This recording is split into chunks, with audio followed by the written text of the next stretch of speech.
If you are applying for US student visa or exchange visitor visa, you need to stop and watch this. The rules for getting F1 or J1 visa have just changed in a huge way. Your social media is now under microscope like never before.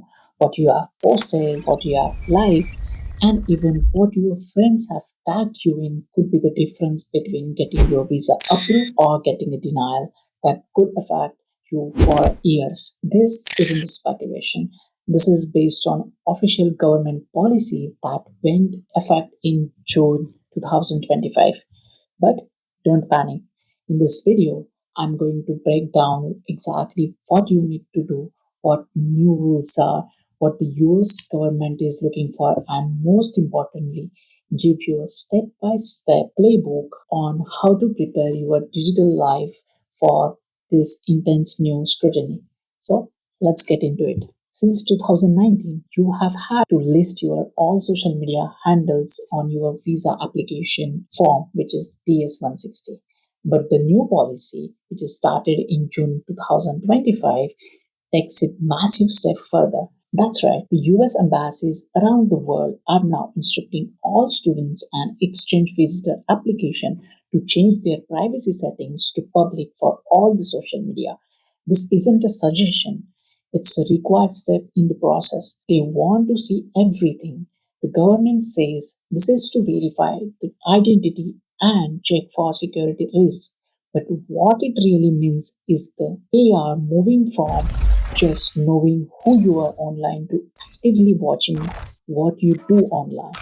Refusing to make your profiles public can be seen as an attempt to hide something, and that could lead to visa denial. This is where things get really confusing and stressful for applicants.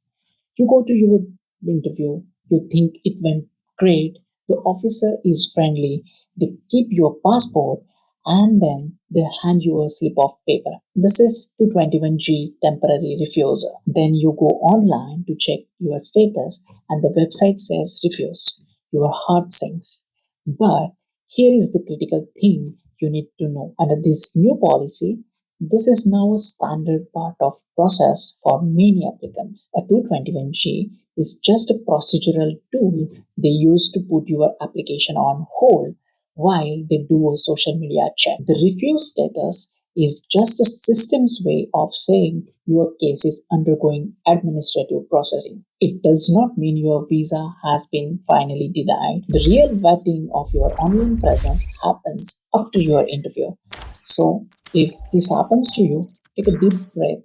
It's new normal. So, what are consular officers searching for when they dive into your digital life? The official guidance is incredibly broad and subjective. What does hostile attitudes even mean? That's the problem. What you see as a fair criticism of government policy, an officer could interpret as hostility. This is especially relevant given the recent history of campus protests. They are looking for any support for terrorism, violence, or anti-Semitic activity. And it is not just account that you listed on your DS-160. The policy direct them to search your entire online presence. That means public forums, personal blogs, news article that mention you, anything they can find with a search engine.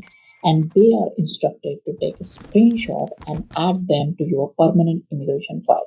This can impact you for the rest of your life. First, do not delete your accounts. This looks suspicious and evasive. The strategy is to curate, not delete. Second, conduct a deep audit of your digital footprint. Go back to at least 5 years. Look at your posts, your likes, your shares, your comments, the pages you follow. Remove or archive anything that could be misinterpreted as a controversial, political, or offensive. Take a note of that and make sure you have explanation ready.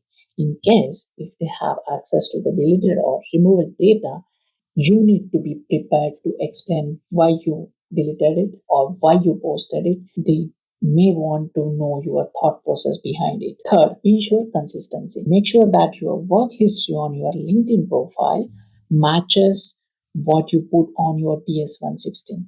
Fourth, honesty is the only policy on DS 160. You must list every single social media handle that you have used in the last 5 years. Lying by omission is a huge mistake with severe consequences. If you already submitted your form and forgot to add a handle, fill out a new DS 160 and bring both confirmation pages for your interview. Explain honestly that you wanted to provide the complete information. Fifth, set your all social media handles to a public before your interview. This shows you are transparent and complying with the new rules from the start. And a quick but important note for the students and scholars already inside the United States.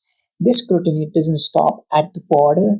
A parallel policy from the Department of Homeland Security allows USCIS officers to review your social media when you apply for benefits like OPT, CPT, or STEM OPT or extensions. This is the system of continuous vetting. A post you make during your second year of college could be used to deny your post graduation work permit. Look, this new reality for visa applicants is invasive and stressful.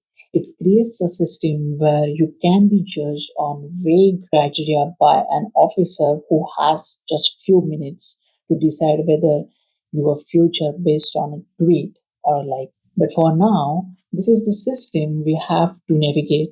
Be smart, be prepared, be thorough. Go through your online profile, online life with a fine tooth comb. Your dream of studying in the United States could depend on it.